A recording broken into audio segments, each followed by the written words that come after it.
السلام علیکم ورحمۃ اللہ وبرکاتہ۔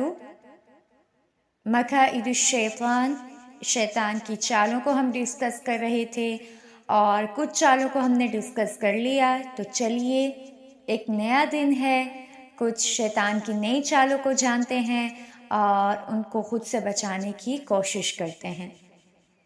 جو شیطان کی اور چالیں ہیں اور ٹرکس ہیں، ان میں ایک نمایاں ٹرک یہ ہے، الحث على ارتكاب الفواحش والدعوة الى التعری، بے حیائی کے کاموں کے لیے ابھارنا اور عریاں ہونے کی دعوت دینا۔ جیسا کہ اللہ تبارک و تعالیٰ سورہ بقرہ کی آیت 169 میں فرماتے ہیں، انما یأمرکم بالسوء والفحشاء وان تقولوا علی اللہ وَأَن تَقُولُوا عَلَى اللَّهِ مَا لَا تَعْلَمُونَ، بے شک وہ تمہیں برائی اور بے حیائی کا حکم دیتا ہے اور یہ کہ تم اللہ پر وہ باتیں کہو جو تم نہیں جانتے۔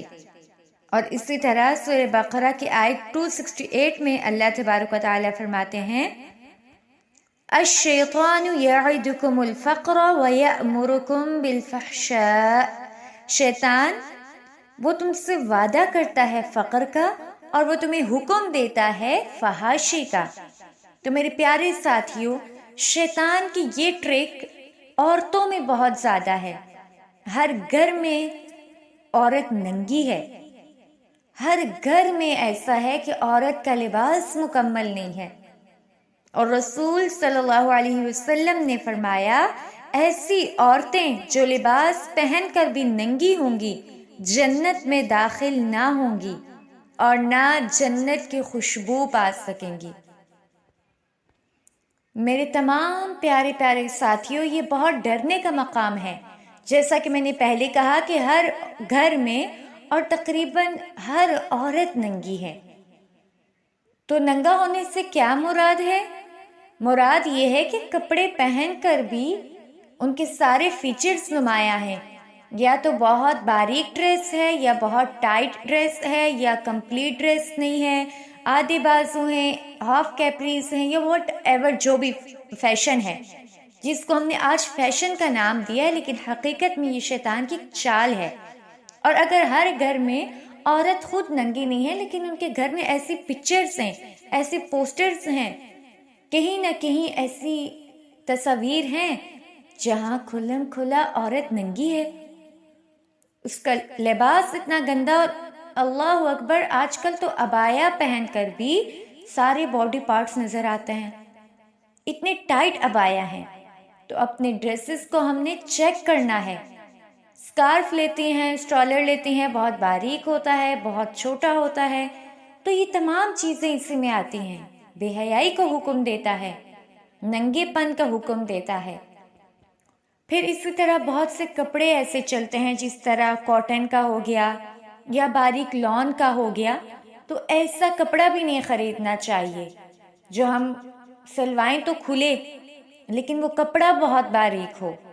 تو ان تمام باتوں کا خیال رکھنا چاہیے، بالخصوص عورتوں کو، کیونکہ یہ شیطان کی اکساہٹ ہے، ایک وسوسہ ہے۔ اور بہت سے لوگ پوچھتے ہیں کہ کیا عورت کے سامنے بھی کھلا نہیں ہو سکتی؟ تو یاد رکھیے گا، عورت کا عورت سے بھی ستر ہے۔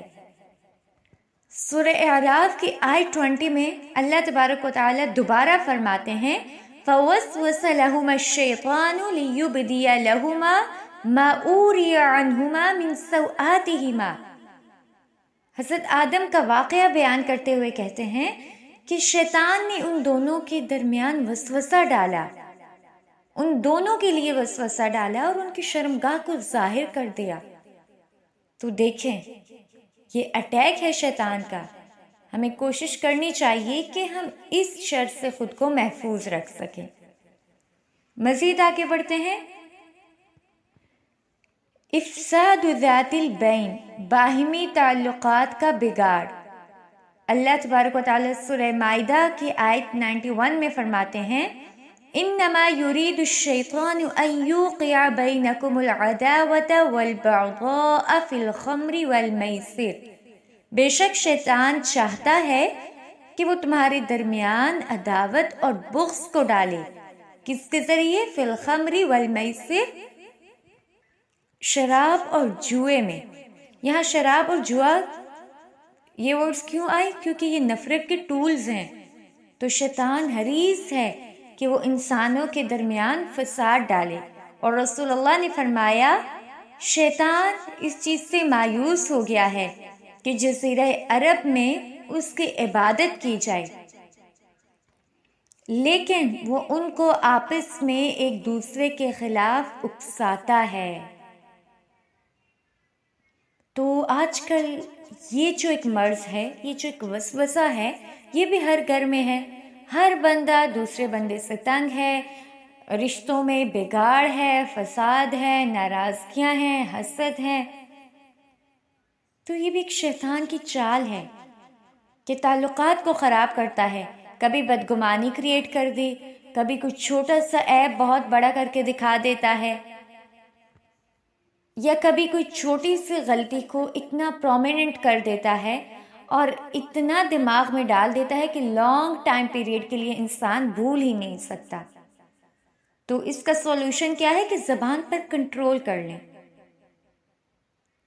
ایک لفظ ہے نا، اگر ہم وہ نہ کریں تو لڑائی ہو ہی نہ، اور وہ کون سا؟ اظہار.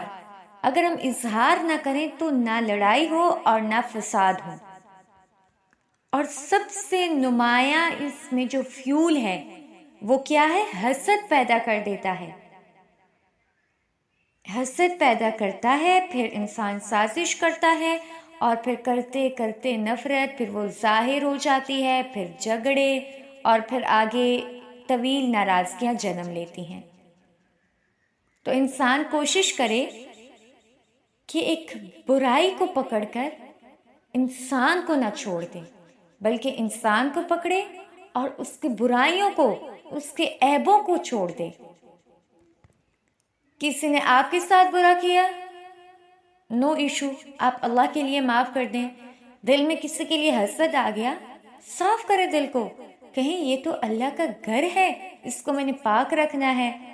کسی نے کوئی آپ کے خلاف چال چلی، آپ اللہ کے لیے اس کو معاف کر دیں.